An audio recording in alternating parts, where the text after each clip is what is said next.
د کهانۍ شروعات کیږي په مصر کې د یو ارکیولوژیست نه کم چې پخواني آثار پیژندل د دیوالونو په رسمونو او لیکنو پوهیده موږ ته دا راښایي چې نړۍ ډېر ژر ختمېدونکې ده. همدلته یو پدري یعنې روحاني شخص هم و چې دا خبره یې د ارکیولوژیست له خولې واورېده. ده نه غوښتل چې خلک دې د دې حقیقت نه خبر شي، نو ځکه یې د ارکیولوژیست د اوبو جام ته زهر ګډ کړل ترڅو هغه وڅښي او ژر مړ شي. خو ارکیولوژیست هغه اوبه تویې کړې او وویل موږ نن یو ډېر لوی کشف کړی ده، نن د جشن ورځ ده.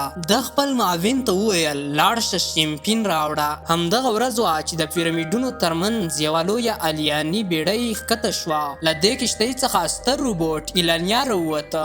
یو عجیب کلي د پیرمیډ دننه ولګول شوه او پیرمیډ خلاص شو.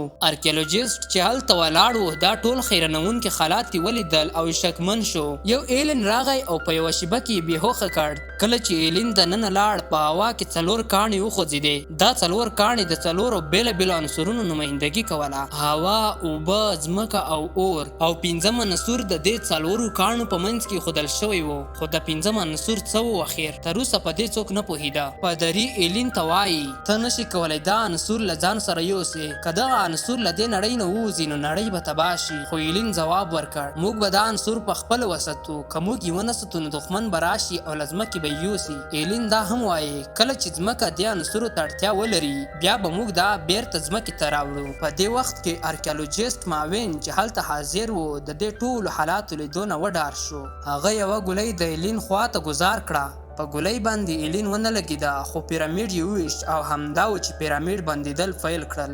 ایلن هڅه وکړه چې ژر بهر ووځي خو د هغه قد ډېر غټ و. کله چې ایلن پوه شو چې له دې ځایه نشي وتلی نو د پیرمیډ کیلي یې پادري ته وسپارله. ایلن چې بند پاتې شو د پادري ته وویل دا رازونه خپل نسل ته ورسوه. ایلن همدلته بند شو او مړ شو خو د هغه نور ملګري له 5 عنصرونو سره وتښتېدل. له دې وروسته د فلم کیسه 900 کاله وړاندې ځي. یو د اور توپ ښودل کیږي چې په ډېر چټکۍ سره د ځمکې لوري ته روان دی او هدف یې دا ده چې ځمکه تباه کړي. د نسا ساینسپوهان هڅه کوي چې دا اورینه توپ له منځه یوسي خو په غونډه کې یو پادري هم ناست و. هغه ورته وایي تاسې نشئ کولی دا له منځه یوسئ.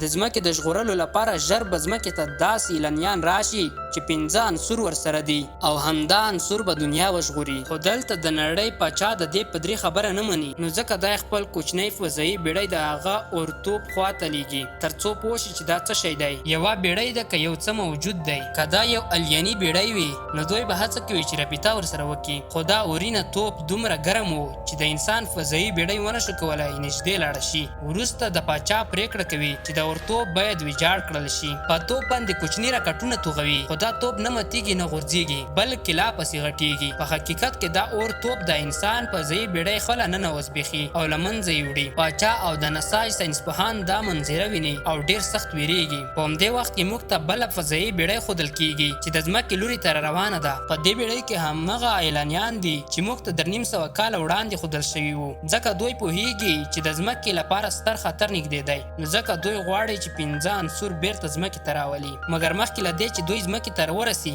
د یو بل سیارې ایلیاني جنګي بیړۍ پرې برید کوي. دغه برید له امله د دوی بیړۍ ویجاړېدو ته نږدې کیږي. ګرانو کتونکو دا و زموږ د نن ورځې کهاني. که دغه کهاني ستاسو خوښه شوې وي ویډیو در سره لایک چینل سبسکرایب کړئ. ډېره مننه.